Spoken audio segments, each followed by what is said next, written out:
Ladies and gentlemen, welcome back to In the Eyes of Truth. Once again with us is Colonel Wilkerson, whose glory goes far before him, so I don't think I need to introduce him. Most of you know him and love him. And sir, I want to apologize if I am kind of stuttering and slow today. I am mentally, psychologically drained after having listened to 1 hour of drool inciting dribble. That it's like one of those great uncles that comes over there, back in 19,859 when the Indians were and the Indians and it just goes on. Yeah. And that was 1 hour of Trump's captured auditorium because he did break a little joke kind of at the beginning. If you really don't like what I'm saying, you can just walk out, but then you give up your rank. Yeah. So I love the fireman going up the ladder and he's up there and he's so high and and somebody's trying to shoot him. yeah, Where does he come up with these things? oh geez. Oh, it was if you take out me, my I me, I me, that was probably about a third of the speech, if not Yeah, half the exactly. speech right off the That's bat. called narcissism. It's the greatest military that was ever existed in the history of humanity, because Trump started it in 16 and now it is the same again. Yep. And that discounts the Persian Empire, the Spartans, the Athenians, the Delian League, the Peloponnesian League, the Ottoman Empire, the Western and Eastern Roman Empire, Genghis Khan, the Moguls. These are children. These are kindergarten. Then there's Trump, the great general, God Emperor of humanity, uh, and what he's built. And then Hagseth comes out there. The only redeeming statement Hagseth had was, "We're going back to standards." So all Yeah. these obese whales that are walking, sir, do you remember obesity when you were on active duty? Not very often. Now, sometimes in the National Guard, sometimes in the reserves, but not very often there either. Right. And especially not very often amongst the officer corps. Oh, I don't. I remember one major. She was off the reserves and she was plump. I wouldn't Yeah. say obese, but she was plump. And she came on active duty, and yeah, she got ridden on that to lose the weight. But morbid obesity rate in the U.S. military last year was 20%. Oh, it's terrible. It is terrible. I agree. Most of what Hegseth said did not need to be delivered at that setting to those people in that way. But I agreed with most of what he said about True, standards. true. When Trump announced this, I had 4 or 5 Russian media outlets come. I talked to them anyways, give them interviews and stuff like that. They all started calling, "What does this mean?" I'm like, well, normally if they're preparing for war, nobody does it like this. Right. And, I've got this feeling he just wants to talk to people, captured on it. And I was right. And I was, Well, there is some masking going on here, and I'm having trouble deciding what I think about it. We dispatched roughly the same tanker fleet, air refueling fleet Mhm. across the South Atlantic that we did with regard to Iran when we bombed their nuclear sites. So that was my question last night. What the hell is that for? And then the second question I had was I have it on fairly good uh, source in Iran who tells me that they've gone on what they call their total alert, what we would call DEFCON 1, defense condition 1, because they think the attack is imminent. Yeah. No. So that does concern me. That was this masking that, and maybe the president even didn't know about it. He'll be told afterward. I don't know. Well, it could. I don't put anything past anybody anymore. Never really did, anyways. But still, I mean, this is all that the top command is out of theater, Yeah, out but of every theater. you know as well as I do, they're not necessary. I mean, Yeah, that's true. if their plans being executed, it's the colonels and the majors and the captains that'll make the plans work. I was asked on a show a week ago, on a Russian show, Why is it that all the wisest officers in the U.S. Army are ranked colonel?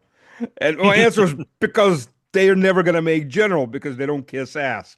Yeah. They don't. It's unfortunate to say that, There's but some truth to that. yeah. I can't tell you how many colonels I know that probably should have at least made brigadier Oh yeah, and yeah, didn't because they wouldn't take the crap, you know. yeah. One of the ones I knew in that regard was the executive assistant to Colin Powell when he first became chairman of the Joint Chiefs in Hmm. 1989. And he came into my office one day. He just come out on the brigadier's list. And he sat down in a chair smoking a big stogie.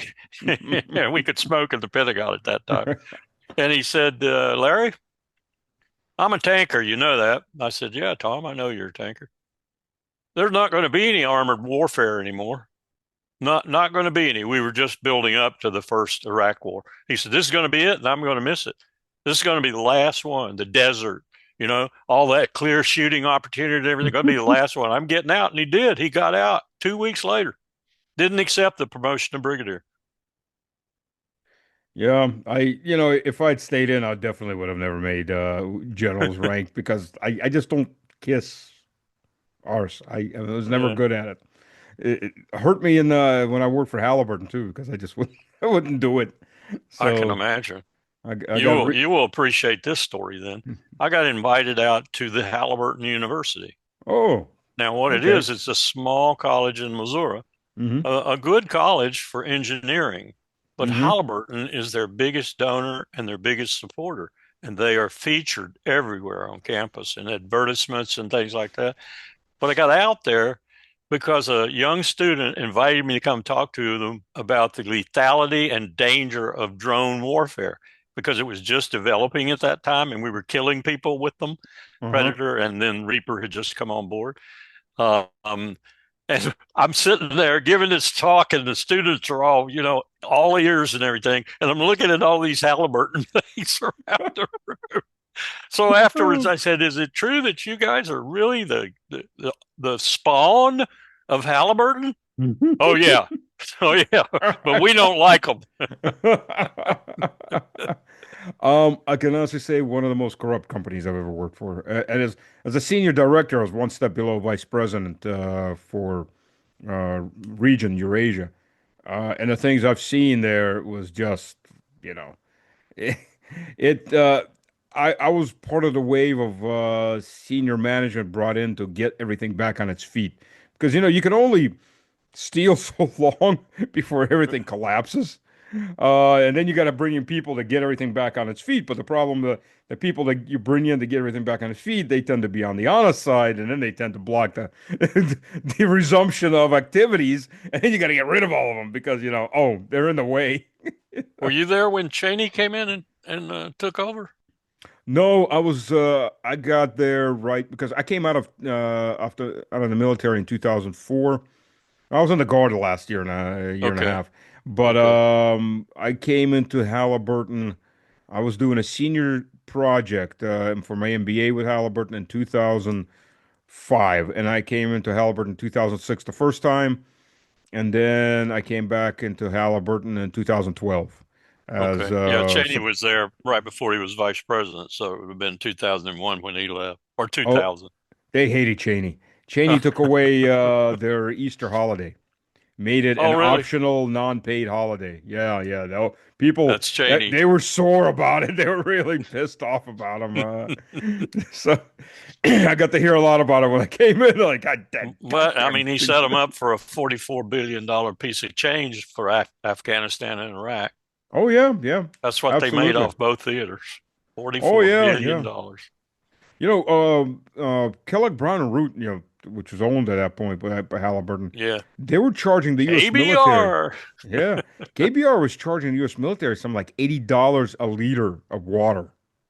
Oh, Powell got on to him as Secretary of State. He got on him for charging $52 for 4 meals a day in Iraq and said, "What the hell?" And they came back with an answer that said, "It's security. We have to secure the food." And Powell went over to the Pentagon, came back and told him, "You're getting your security from the U.S. military. Yeah, Oh, you're I not paying for that." They, interesting enough, for the truck drivers, and because I knew a couple guys that went from the military to do trucking, they weren't allowed to pack anything. But Yeah. they're driving on separate convoys. By the time the military police gets to an ambush site, you're either taken hostage and you might as well shoot yourself, considering who's taking them hostage, or you're dead. And they weren't allowed to carry any firearms, not legally, anyways.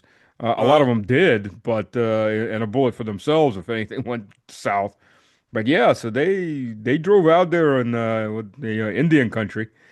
So yeah, the guys who were driving the military trucks doing log runs and things like that would tell me things like, I'm driving the truck, the same truck that guy there, that contractor's driving. I'm getting my base pay and he's getting $125,000. What's wrong with that? Sir, the craziest story I heard, and this is from a girl I was doing my MBA with. Her brother went to Afghanistan as a civilian to work in the laundromat at $70,000 a year. Now you got to figure the contracting company gets twice what his rate is. So this guy, just by salary, was costing the U.S. taxpayer $210,000 a year. This was 2005 or 2000, Wow. yeah, 2005. And all he was in charge of was one washing machine and one dryer. That doesn't surprise me. And That you got to that's figure what there's two shifts of those. we get soaked that way all the time. I was talking on the Capitol grounds this morning about the F-35 program and what's called proprietary maintenance. Lockheed makes a fortune off the fact that the proprietary proportions of the F-35 are so voluminous that you can't work on it if you're an Air Force mechanic, no matter how skilled you are. Lockheed has to work on it. And I'll give you two guesses as to what they charge for that work. How many hundreds an hour? It's extraordinary. It's like the $750 toilet seat for the C5, you know? Is that true? Yes, very much true. Oh my God. I happened to be working in Army acquisition at that time. I was working on the Apache, the UTAS, which turned into the Black Hawk, and ultimately the OH-58 and the Humvee, the HMMWV. I was working on them all when we were working on other things with other services, and I can tell you that taking over we called it the IOP, the Integrated Logistics Package. Hmm. If you did it in service, it was 1/10 the cost than Yeah. if you allowed the contractor to have any portion under his responsibility alone. Now, the F-35 has a huge amount of the most sophisticated equipment. They'll not let anybody but Lockheed work on it. So the question is, how dumb or how much of a kickback was the senior officer signing that contract getting? Good question. And the intimation of Hegseth, both in his video and in that speech, is that he's going to do something about that. Rot's a ruck. Yeah, yeah. Yeah. I think the first thing would be, and this goes for Congress too, is you're not allowed to work with the companies that you worked with when you're in Yes. the military or in Congress, or at least 2, 3 years afterwards. That's what most I corporations do. That's, Yep. Yeah. It's a revolving door, as we call it. You know, yeah, yeah. I Well, testified before Elizabeth Warren's personnel subcommittee of the Senate Armed Services Committee about 2 years ago, and that was the title of the hearing, revolving door. And you don't want to hear what the Republican minority rep on that committee, the ranking member on that committee, co-chairman, if you will, almost with Elizabeth. His questions for me had nothing to do with the revolving door. He started out, this is a guy from Florida. He started out by asking me, had I made these statements about Bibi Netanyahu? Now, this is before October the 7th, slightly before. And I said, oh, yes, of course geez. I have. I have made those statements about him. I detest the man. He's a terrible leader, and he's going to be a real problem for us in the future. Yep. And this guy just took me to task for his whole 5 minutes on that. And Warren was looking at him, the chairman, like, this is on revolving door, not Bibi Netanyahu. You But that's know, what he wanted to get out. That's what he wanted to get out into the record. yeah, it's amazing what the West is turning into. The U.S. You can curse the U.S. as an international student and get a visa and come to study in the U.S. and scream curses at it. But the moment you say something about Israel, Yeah. bye bye. Turn it off. Yeah.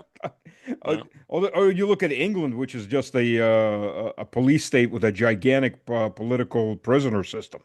I You mean, got that right. it's I don't know what's insane. happened. I don't know what's happened to England. Great Yeah. Britain, not so much, but England, I don't know.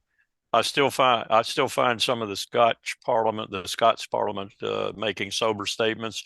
Lately, the Irish have even made a couple of sober statements, especially about Gaza. And I have a couple of interlocutors in Dublin who email with me all the time, Hmm. and they're deadly opposed. They're parliamentarians, and they're deadly opposed to what's happening in Israel. And Wales, I don't know that much about where Wales stands right now, but England, it's terrible. Yeah. And Starmer is a dead man walking. I mean, did you see that demonstration they had? Hmm. Holy mackerel. It reminded me of the one I got caught in London just before the second Iraq war. I was over there to do some work for Powell on another issue, and I got caught in the demonstration. It was the largest anti-war demonstration in history. Wow. Two and a Anywhere? half, yeah, 2.5 million people were out trying to keep us from going to war in Iraq. You know the joke here in Russia for Western democracy, the power of Western democracies, they really don't give a damn what the people want. That's true. I mean, look at Macron for my God's sakes. my taxi driver this morning was from Phnom Penh. He'd been in this country for 17 years, I think, full citizen, and that's essentially what he said. No, I mean the yellow jackets and with Macron. I mean, they've actually killed several hundred people in all those demonstrations because I don't, yeah. rubber bullets aren't rubber, and they're shooting them point blanks. They're going right through people's skulls, going into their chest cavities, and they've killed quite a few demonstrators. But and I'm not even talking maimed. Well, Uh, did you see Governor Pritzker's speech this morning? mm-mm. He's taking on Trump for his deployment of militia into Chicago. A very powerful speech, and a speech that you could say presages Fort Sumter.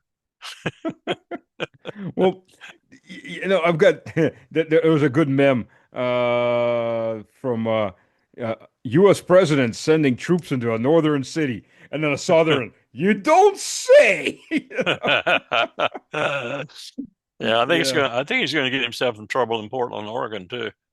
Don't think it's gonna sit real well with them.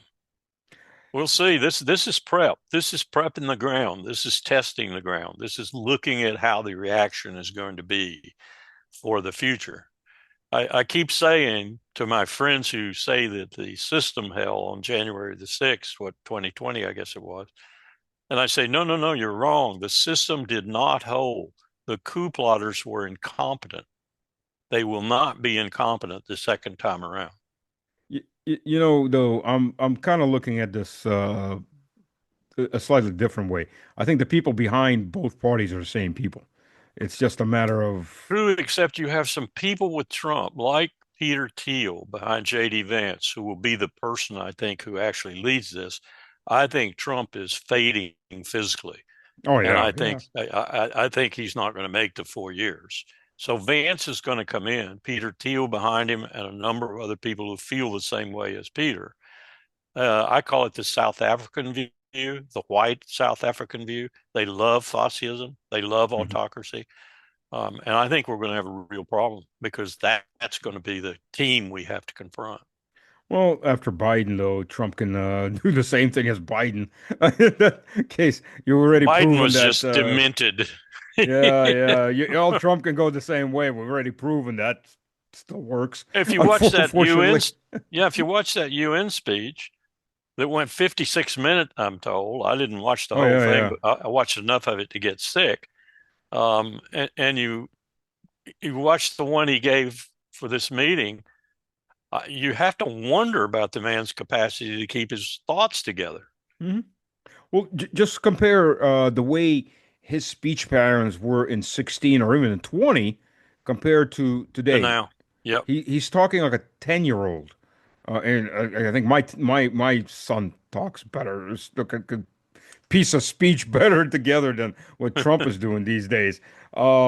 And you But yeah, really it. see it when he loses the teleprompter Mm-hmm. and he goes off and has to ad lib or does it Mm-hmm. purposefully. You really see it. I mean, he can read the sentences rarely coherently when somebody's written something reasonably coherent for him, but then he goes off the teleprompter and he becomes gibberish, Yeah. and sometimes really insulting and insane gibberish, like Yeah. what he was calling our allies and friends in the world. Well, Kellogg is doing the same thing. God bless him, Yep. Kellogg. Last time he was in Kiev, and we can beat the Russians. We can do this. We can. That's about the only kind of coherent pieces that actually came out of that. Because the rest of it is just. It's like, what am I listening to? And Uh, he's repeating what Kellogg is telling him. yeah, And yeah. I've just discovered something else he's doing. And I think I'm almost 80% certain this is accurate. There are two people, and one of them is what I call the Ahmad Chalabi, if you're familiar with Iraq, Mm-hmm. of Venezuela. And he's Israeli. Mm. Ooh, he's Israeli. Very Color wealthy me so guy. shocked. And he's teamed up with Gary Burnson. I bet you've heard that name too. Mm-hmm. He of Jawbreaker fame. Um, and Gary Burnson and this Israeli, who is a resident apparently too of Caracas, are giving Trump, not through Tulsi Gabbard or anyone else in the official intelligence group, the intelligence on Maduro, period, right off the hip. And they're making tons of money off the Juan Guaido types in Venezuela who are giving them this information. So this is the Ahmad Chalabi of Venezuela, and Oh, Jesus. we're looking for uh, something like the uh, mobile labs. What was the nickname they gave the guy that talked about the mobile labs? Can't remember it now. Yeah, yeah. The Germans were running him, Yeah. and curveball, Mm-hmm. curveball was the name they gave him. That's what we got going, I think, with respect to Venezuela right now. We got this intelligence flowing straight into the president, which he repeats, and it apparently is even authorizing the military to kill people on the high seas from, and it's coming from these two guys. Oh yeah, he was bragging that there are no more boats on the high seas. Well, Jesus Christ! I mean, if you're just shooting any boat that happens to be going by, Yeah. most people get the point too. Okay, I'm Well, not. this last one was a cigarette boat, we call them, doing about 70 miles an hour. And I suspect the Coast Guard took it out, I think. I suspect that was a real drug boat. That was a real drug boat. But as I said to someone this morning on the Capitol grounds, imagine this. This is the same thing. Imagine this. You're over on New York Avenue, right over there on New York Avenue, and you're walking down the street and you see this guy sitting on a 5 gallon can and he's got a line all the way down New York Avenue and he's popping cocaine to him. Really good cocaine. I mean, top grade stuff. And he's selling it to them just one after the other. And the line extends as far as you can see. And you walk up and you blow him away. That's precisely what they're doing. It's just on the water. No due process, no arrest, no informing him of his rights, no trial, nothing. You're just blowing him away. Now, yeah, the prima facie evidence is he's doing some damnable stuff, but you just broke the law. You broke a whole series of laws by doing what you did. And we're just doing it on the high seas and getting away with it because it's far away from the American people and they don't give a damn. Well, 11 guys on a boat. I'm not sure where they're carrying Well, that all was the trafficking drugs. in, yeah, that was trafficking in people. I'll bet you a Yeah, buck on that. Yeah. and the victims just got victimed Yep. again. Paid $2,500 to get, to the Darien Gap or whatever, and they got killed. What gets me though is Maduro. First of all, the cocaine comes from Colombia. First of all, Yes. I'm sure some of it may come from Venezuela, but we're talking fentanyl. Why would anybody ship fentanyl that's made in a lab in a basement from Venezuela? What you got the Fentanyl cartel that's one of the biggest dealers in fentanyl, and they're right across the border. You ever read Misha Glenny's book, McMafia?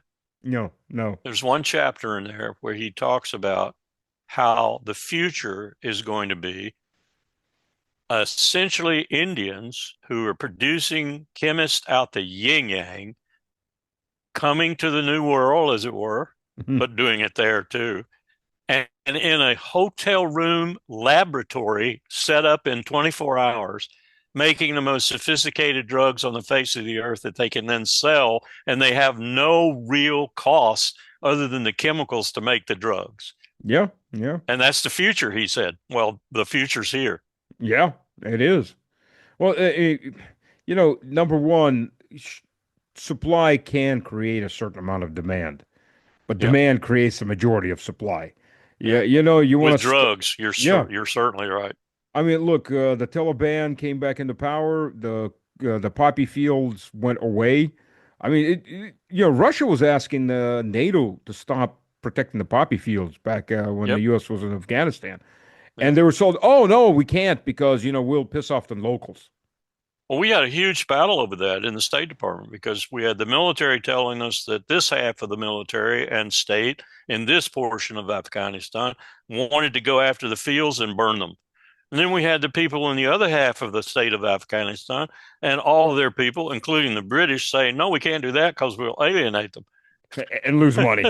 Yeah. Lose money. So, we tried to reconcile that. It never got completely Yeah. reconciled. We had some districts that were doing one thing and some districts doing provinces that were doing another thing. I was supposed to go since I was a military instructor for the Green to Gold Academy in Fort Bragg. We were supposed to go and train the Afghan army, and last minute they switched us off with another unit from another academy. Don't know why, but just last second, like, okay, you're going next. That was But Bobby Charles, our boy at State, who ran the police training. you know, I saw a documentary what these guys are going through, and thank God. I mean, I'm pretty patient, but I'm not that patient. I would have probably strangled half these idiots. To begin with, the entire Afghan military, all the grunts are druggies. Yeah. I mean, out and out, you got the scum of society going into the military. The officers aren't that much better. And these guys, an hour ago, we're supposed to have left on patrol. There's a bunch of guys in mixed match uniforms. One literally has a U.S. Kevlar helmet backwards. It's just hard to understand how you do that without being on drugs. And they're like, "Where's your officers? Where's your major?" Oh, he's over there. He quit. And these two captains like, "What?" he quit. So they go over to this major, and he speaks English, right? So they're like, "Sir, we've got to go. We're supposed to have been on a patrol an hour ago." He's like, "No, no, no. The men do not respect me. I don't want to play this game anymore. I quit." Like, you're an officer. You can't quit. Yes, I quit. Mean, I'm not playing mean, this game anymore. Meanwhile, the ISAF or the U.S. commander is telling us everything is copacetic with the ANA. Everything's good. We got good troops. Yeah, yeah. I think I would have just strangled all of them. Thank God I didn't go there. I would have just lost at that point. When you're dealing, those were the guys, is actually the guys that took our place, that wound up going rotation before we were supposed to go. So yeah, it's You're lucky. yeah. I would have been up on charges at that point. I think I just start beating them. Yeah. But but but yeah, so it's insane, and it the whole situation. Oh, by the way, so what do you think of Trump's demand to go back to Bagram? It makes some sense from a high strategic point of view, but it doesn't make any sense from the fact that they'd probably tear your ass up if you went back. Yeah, and that's just how do you get in there? Because everybody Yeah, around there is no longer your friend. yeah, including Pakistan and Uzbekistan. Yeah. No, I said originally, you may not believe this, but I actually said to the Pentagon originally when I was still in the government, I said, don't look at this as a state building effort. Look at it for three strategic reasons, all of which are important. One, you'll be right next door to arguably one of the most potentially unstable nuclear stockpiles in the world in Pakistan. Hmm. Two, you will be right where you need to be if we start a war with China and we want to use the CIA to get the Uyghurs in Xinjiang province to fight the Han Chinese inside China. Three, you'll be right astride the Central Base Road Initiative, and you'll Yep. be able to, you might have to interdict it or whatever. No one wanted to listen to that because that was too strategic. They wanted a state bill because if you state bill, you can stay there forever. They knew that. They knew Yeah. that building states was impossible for the American military, impossible for almost any military, but certainly the American. and they thought that would keep them there forever. 4 stars, 3 stars, 4 stars, three Yeah, stars, yeah. 4 stars. The sad part about it is Afghanistan, which under the previous king, in the 50s and 60s, they were playing a pretty smart game between the KGB and the CIA, between the Soviet Union and the U.S. Each one of them built a city, Yeah. and they, Afghani officers would go train in the Soviet Union. They'd get weapons from one side, then go do something with the U.S., get weapons from the other side, and they were playing a pretty good game, and the country was actually progressing pretty well. I think there's a lot lost about that time period and about the time period immediately following that. And I think one of the things we lost completely was the fact that, in essence, the ISI and the CIA were so deeply embedded in that region from the days of the Soviets being in Afghanistan and even before that, that we really didn't conduct a military operation in Afghanistan. The military thought it was doing what it was told to do. And it wanted to stay there forever to get the stars that were born out of war. But who was really running it was the ISI and CIA. Yeah, And that was an impossible situation because neither was operating off the same sheet of music as the other. yeah, yeah, ISI wanted depth against its main enemy, India, and wanted Afghanistan to provide that depth. And the CIA wanted to do its thing with regard to Al Qaeda and then trump on anything else it could trump on. And it didn't work. It didn't work. And Steve yeah, Cole's book about Directorate S is probably the best one I've read on that. ISI really ran a lot of what happened in Afghanistan. We won't admit that, but they really did. yeah, They're very yeah, clever in the way they did it. Much of the time, Islamabad, particularly the civilian leadership, maybe not the military leadership. I learned a lot about that problem with Musharraf when he came to visit Powell, and we talked about why are you still both? I mean, Powell just asked him bluntly the question, why are you still both? Are you president and head of the military? How do you see that being beneficial for Pakistan? And his answer was very revealing about how he thought, and he was one of the smartest military people in Pakistan, but he was very clear in that answer that he didn't control the ISI as president or as head of the Pakistani military. He wished he did. yeah. I can tell you who else was afraid of his military or his intelligence services and really put them in a clanker after they tried to kill him and his family. De Gaulle, Yeah, yep, with the help of the CIA, as a matter of fact. yeah. Operation Well, Gladio. I still don't know who killed Benazir Bhutto either, but I Yeah. would suspect a hand in there. Oh yeah, yeah.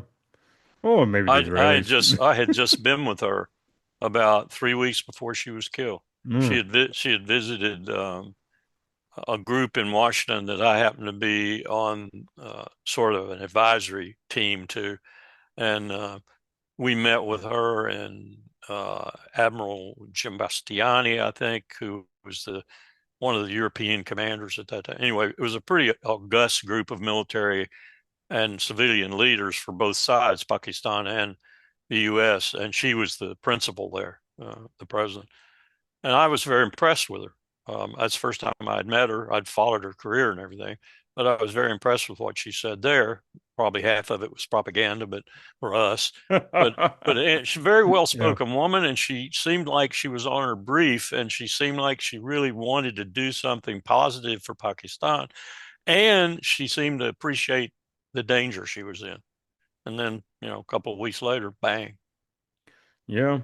Well, I think right now, I mean, if you look at Khan, Khan got what 14 years. They even had to eliminate the next round of voting Voting. because he would Yeah. have gotten elected. And what did Khan say? Yeah, let's be friends with Russia, China, India, and everybody. Let's not have a war anymore. Yep. No, wrong answer. Well, yeah, that too many rice bowls he's breaking. Yeah. And then you got Musharraf, and then you got a little fight with India. I think Musharraf now he's gotten buddy buddy with the Saudis. I think the Israelis really, Surely looks like it, and the Israelis can take credit for that. Yeah. and Musharraf even he even offered the Iranians a nuclear weapon if the Israelis hit him again. Yeah. And that's a Well, big, I mean, Iran and Pakistan are not friends. They're you not. remember a few years ago, Mohammed bin Salman, when he had first come into the Ministry of Defense portfolio, and Hmm. he was testing his wings. He went to Islamabad and gave them $20 billion. Mm. And a contact I have there kind of whispered in my ear and said that included a promise to send 20 nuclear warheads immediately to Riyadh should Iran develop a nuclear weapon. Wow.